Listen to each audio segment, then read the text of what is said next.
అర్సవల్లి కూడలి వద్ద డాక్టర్ బాబు జగజీవన్ రావు 118వ జయంతి సందర్భంగా ఆయన విగ్రహానికి మంత్రి అచ్చెన్నాయుడు ఆదివారం పూలమాలలు వేసి నివాళులర్పించారు. భారత ఉప ప్రధానిగా పదవి బాధ్యతలు చేపట్టి దేశానికి ఎనలేని సేవలు చేశారని కొనియాడారు.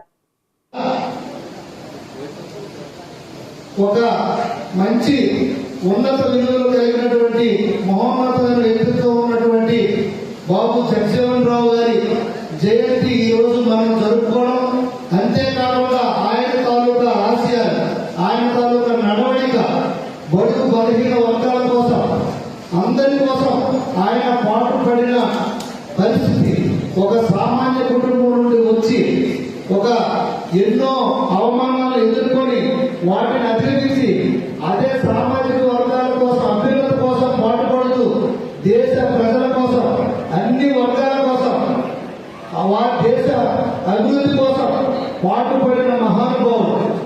50 సంవత్సరాలు కంటిన్యూస్ గా పార్లమెంట్ అంటే 10 సార్లు కంటిన్యూస్ గా ఆయన ఎంపీగా పనిచేసిన పరిస్థితి, అందులో 30 సంవత్సరాలు కేంద్ర మంత్రిగా కంటిన్యూస్ గా చేస్తూ ఉప ప్రధాని స్థాయిగా ఒక సామాన్య కుటుంబం అంటరానితనాన్ని ఎదుర్కొని, అవమానాన్ని ఎదుర్కొని ఉప ప్రధాని స్థాయికి వచ్చినటువంటి మహానుభావుడు బాబు జగజీవన్ రావు గారు. అలాంటి వారి యొక్క జీవిత చరిత్ర మనం తెలుసుకొని, మనం వాటిని స్ఫూర్తిగా తీసుకొని మనం సమాజానికి, మన అభివృద్ధి కోసం, మన దేశ అభివృద్ధి కోసం మనం అందరం పాటుపడాల్సిన బాధ్యత ఉంది. దానికోసమే ఈ రాష్ట్ర ప్రభుత్వం, ఎన్డీఏ కూటమి ప్రభుత్వం, గౌరవ ముఖ్యమంత్రి వర్యులు ఈ జయంతిని రాష్ట్ర వ్యాప్తంగా జరిపించాలనే ఉద్దేశంతో ఈ రోజు ఈ కార్యక్రమం చేపట్టడం జరిగింది. ఈ కార్యక్రమానికి గౌరవ మంత్రివర్యులు గతంలో రావడం జరిగింది. జగజీవన్ రావు గారి విగ్రహం మామూలు చిన్నదుంటే కాంస్య విగ్రహం గౌరవ మంత్రివర్యులు అచ్చెన్నాయుడు గారు, అలాగే కేంద్ర మంత్రివర్యులు రామ్మోహన్ నాయుడు గారి ఆధ్వర్యంలో ఇక్కడ పెట్టుకోవడం జరిగింది. అలాగే ఇప్పుడే జనసేన నాయకులు వారి కోసం కొంచెం ప్లేస్ అడిగారు. గతంలో కూడా మంత్రివర్యులు చెప్పడం జరిగింది.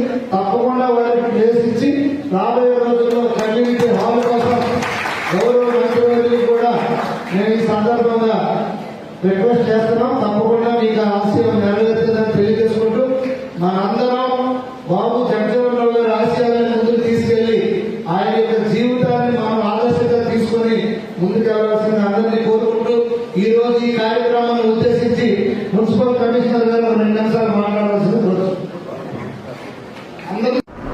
జిల్లా ప్రధాన కేంద్రంలో డాక్టర్ బాబు జగజీవన్ రావు గారి 119వ జయంతి ఉత్సవాలు రాష్ట్ర ప్రభుత్వం తరపున అంగరంగ వైభవంగా జరుపుకుంటున్నాం. ఈ కార్యక్రమానికి అధ్యక్షుడు గౌరవ శాసనసభ్యుడు శ్రీ శంకర్రావు గారు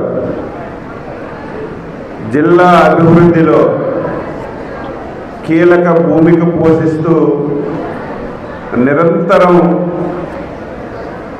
జిల్లా అభివృద్ధి గురించి కృషి చేస్తున్నటువంటి జిల్లా కలెక్టర్ గారు శ్రీ స్వప్నిల్ గారు, ఆర్డీఓ గారు శ్రీ ప్రత్యూష గారు, DD social welfare, municipal commissioner, వేదికపై ఉన్నటువంటి దళిత సంఘ నాయకులు, దళిత పెద్దలందరూ, విద్యార్థులు, ఈ హాల్లో ఉన్నటువంటి ప్రతి ఒక్కరికి పేరు పేరున నా తరపున, ముఖ్యమంత్రి గారు శ్రీ నారా చంద్రబాబు నాయుడు గారి తరపున హృదయపూర్వకమైనటువంటి నమస్కారాలు, అభినందనలు తెలియజేస్తున్నాను. ఏప్రిల్ నెలకి ఒక ప్రత్యేకత ఉంది. ఎందుకు ఆ ప్రత్యేకత అంటే, 3 మహానుభావులు ఈరోజు ఏప్రిల్ 5 బాబు జగజీవన్ రావు గారు పుట్టినటువంటి రోజు. ఏప్రిల్ 12 ఏప్రిల్ 11 పూలే గారు జన్మించినటువంటి రోజు.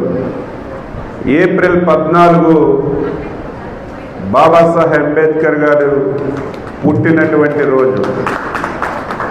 దీంతో పాటుగా తెలుగు జాతి ఔన్నత్యాన్ని, ఈ ప్రపంచంలో తెలుగు జాతి అగ్రగామిగా ఉండాలని అహర్నిశలు కృషి చేస్తున్నటువంటి మన ముఖ్యమంత్రి చంద్రబాబు నాయుడు గారు ఏప్రిల్ 20వ తారీఖున పుట్టినటువంటి రోజు.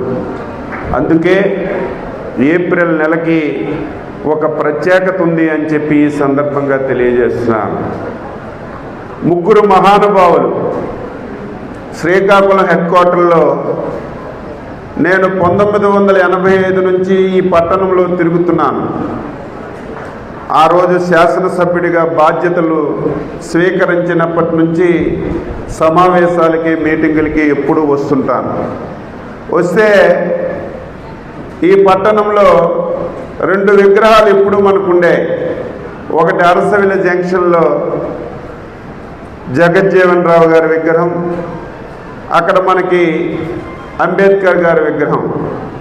ఈ విగ్రహాలు చూసిన తర్వాత ఎప్పుడైనా భగవంతుడు నాకు అవకాశం ఇస్తే, లోకల్ అటువంటి ఎమ్మెల్యే గారి సహకారం అందితే ఈ విగ్రహాలని బాగా చేయాలని చెప్పి ఎప్పటి నుంచో నాకు ఆలోచన ఉండేది. కానీ చాలా రోజులు అది సాధించలేకపోయాం. మొన్న మీ అందరి అభిమానంతో రాష్ట్రంలో ఎన్డీఏ ప్రభుత్వం వచ్చిన తర్వాత దళిత పెద్దల సహకారం, దళిత సంఘాల సహకారం, శాసనసభ్యుల సహకారం, దీనన్నింటికీ మించి జిల్లా కలెక్టర్ గారి యొక్క సహకారంతో 2 బ్రహ్మాండమైనటువంటి మహానుభావుల యొక్క విగ్రహాల్ని, కాంస్య విగ్రహాల్ని మనం ఏర్పాటు చేసుకున్నామని చెప్పి సందర్భంగా తెలియజేస్తున్నాను. అదేవిధంగా ఇంకో మహానుభావుడు ఏప్రిల్ 11 పూలే గారి జయంతి. ఆ అదృష్టం కూడా నాకే కలిగింది. బలహీన వర్గాల శాఖ మంత్రిగా నేను బాధ్యతలుగా ఉండేటప్పుడు చాలామంది బీసీ నాయకులు వచ్చి పూలే గారి విగ్రహం లేదంటే అది కూడా నేనే మంజూరు చేయించి ఆ విగ్రహం కూడా పెట్టినటువంటి సందర్భాన్ని మీ అందరికీ కూడా గుర్తు చేస్తున్నాను. ఈరోజు ఇటువంటి మహానుభావుల్ని మనందరం స్మరించుకోవాలి. చాలామంది ఈ మధ్యన విగ్రహాలు పెడుతున్నారు. విగ్రహాలు దేనికి పెడతారు? అందం గురించి కాదు. విగ్రహాలు దేనికి పెడతారు? అలంకార ప్రాయంగా కాదు. ఒక విగ్రహం పెట్టారంటే భవిష్యత్ తరాలకి, పిల్లలకి ఆ విగ్రహాన్ని చూసేటప్పుడు ఒక ఆలోచన రావాలి. ఈ ప్రాంతంకి వస్తే జగజ్జీవన్ రావు గారి విగ్రహం కనబడితే ఆయన చేసినటువంటి పనులన్నీ ప్రతి ఒక్కరికి గుర్తు రావాలి, తెలుసుకోవాలి. రేపు భవిష్యత్తులో అవన్నీ కూడా ఆచరించినప్పుడే ఈ సమాజానికి, దేశానికి